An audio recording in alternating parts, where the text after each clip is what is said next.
Paper one में रस द्रव्य हम लोग कर रहे थे। आज हम इसमें पढ़ने वाले हैं महारस वर्ग से आपका एक और रस द्रव्य जिसका नाम है विमल, जिसको हम इंग्लिश में आयरन पायराइड के नाम से जानते हैं। और इसके सिनोनिम्स क्या क्या हैं? विमल के नाम से और तापीज के नाम से जाना जाता है।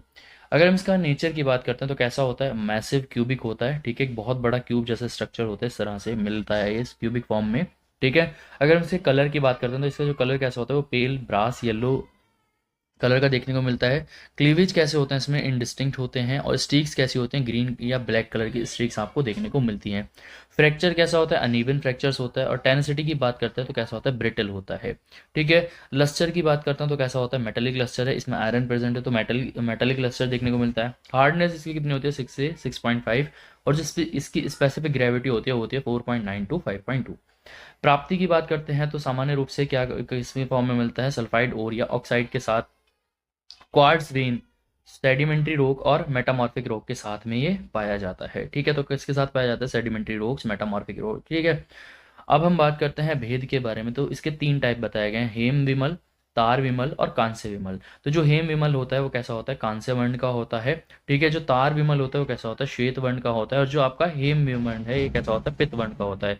सबसे श्रेष्ठ कौन सा होता है? हमारा हेम विमल, ठीक है, ये श्रेष्ठतम है। तार हमारा श्रेष्ठतर होता है, ठीक है। और कांस्य हमारा श्रेष्ठ होता है।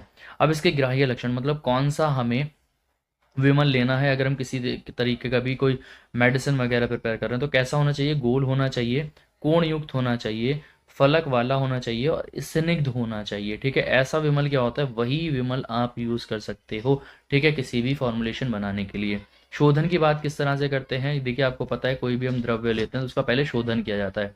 तो हम क्या करते हैं? इसको वासा सुक्वाथ में दोला यंत्र से के जरिए हम क्या कराते हैं? इसमें स्वेदन कराते हैं। मतलब एक ये इस तरह से कि आपकी हांडी होती है, ठीक है, जिसको हम दोला यंत्र कहते हैं। इसमें ऊपर से यहाँ पे एक रॉड बंधी होती है और इसमें हम क्या करते हैं? इसको लटका देते हैं। यहाँ पे क्या भरा होता है हमारा? ये पूरा वासाक्वाथ। तो इसमें क्या कराते हैं? नीचे से जब हम हीट देंगे तो ठीक है, ये सारा जो है आपका वासाक्वाथ ये इस पे जाके इसका स्वेदन हो जाएगा। तो इसमें क्या कराते हैं? वासाक्वाथ से स्वेदन कराने के हैं, तब इसका क्या हो जाता है? शोधन हो जाता है। मारण की बात करें तो हमें इसमें क्या करना है? गंधक के साथ, ठीक है, सम मात्रा में, जितना आप हमारा विमल ले रहे हो उतनी ही मात्रा में आपको गंधक मिलाना है। और गंधक मिलाकर क्या करना है? लकुच सरस से उसकी या बढ़ल के सरस से उसका मर्दन करना है। और मर्दन करने के बाद क्या करना है? श्राव संपुट में रखकर 10 फुट दे देने हैं। जब आप इसको 10 फुट दे दोगे तो इसकी भस्म बन जाएगी। अब भस्म का किस तरह से सत्व पातन करते हैं? सत्व मतलब सार, बिल्कुल एग्जैक्ट, बिल्कुल प्योरेस्ट फॉर्म किस तरह से एक्सट्रैक्ट करते हैं?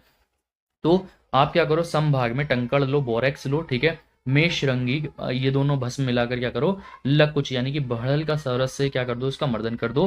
अब मर्दन करने के बाद क्या करो? मूषा में रख के क्या कर दो? इसका धमन करा दो। मूषा में रख के क्या करा दो? इसका धमन करा दो। तो इससे क्या हो जाएगा? बिल्कुल सबसे प्योरेस्ट फॉर्म जो आपका सत्व है वो आपको प्राप्त हो जाएगा।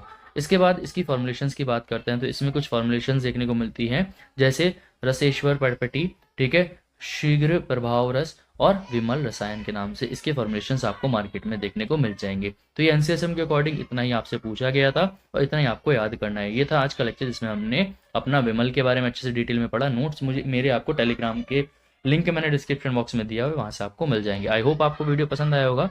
मिलते हैं नेक्स्ट वीडियो में।